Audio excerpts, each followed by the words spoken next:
Muito bom dia, então vamos lá, 21 de fevereiro, começando essa semana, vamos ver o que pode movimentar, o que deve movimentar os mercados essa semana, que sem dúvida trará volatilidade de novo. Bom, falando um pouquinho de Ucrânia e Rússia, as tensões dentro do país ucraniano aumentaram no final de semana, não com a Rússia, entre os ucranianos, uma vez que o leste da Ucrânia defende os russos e são separatistas, defendendo que os russos anexem esse território. Donbass, por exemplo, é uma cidade, Donetsk é outra, em que eles passem a ser territórios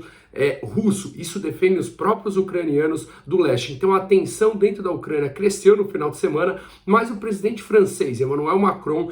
manteve conversações durante o final de semana com o presidente russo, Vladimir Putin, e com o presidente da Ucrânia, tentando fazer com que esse problema seja dissipado o quanto antes, e eles confirmaram ainda que o presidente dos Estados Unidos, Joe Biden, e também o da Rússia, Vladimir Putin, se encontrarão nas próximas semanas e que isso deve andar com um acordo diplomático. Bom, falando um pouquinho dos ministros do petróleo e da energia dos principais países exportadores e produtores de petróleo, a OPEP, falaram que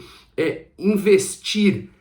única e exclusivamente em energias renováveis foi um erro, uma vez que é o que eu venho falando aqui, não dá para a gente mudar a matriz energética do mundo do dia para a noite, e isso vai trazer alta dos preços, e alta dos preços das commodities naturalmente traz inflação no mundo como um todo. Mas que eles falaram que a OPEP deve manter o acordo de fornecimento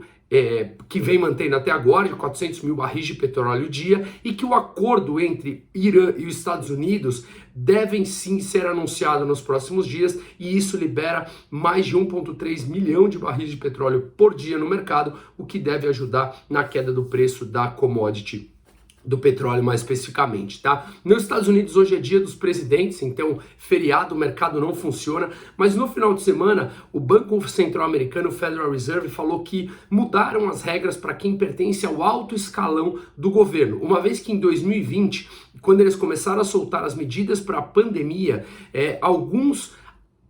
funcionários do alto escalão do Banco Central Americano operaram em conta própria, ou seja, eles tinham ativos, possuíam ativos, ações, fundos de investimento, em que obviamente eles têm algum tipo de informação que pode se privilegiar dos movimentos do mercado. Como eles tiveram algumas movimentações ativas em suas contas físicas, eles falaram que estão mudando a regra para que essas pessoas de alto escalão não possam ter ações para fazer trades de curto prazo e tem que manter em carteira durante um ano. Bom, na Europa, na quinta-feira devemos ter alguns encontros informais entre os ministros da economia de alguns países europeus e do Banco Central Europeu, no meio da discussão se o Banco Central Europeu também deve começar a pensar em subir juros, e saiu o PMI, que é aquele que mede o índice de serviços e o índice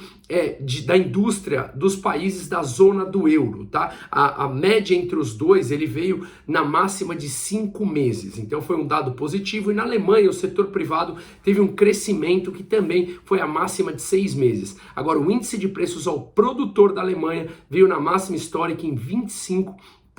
Tá? No Brasil a agenda é mais vazia, a gente tem o IPCA 15, só que é o índice de inflação que vai sair na quarta-feira, e a gente tem durante essa semana resultados de empresas importantes, Petro, Vale, Ambev, Minerva, Azul e Banco Inter, do quarto trimestre de 2021. Uma ótima semana para todo mundo, dúvidas à disposição e um forte abraço.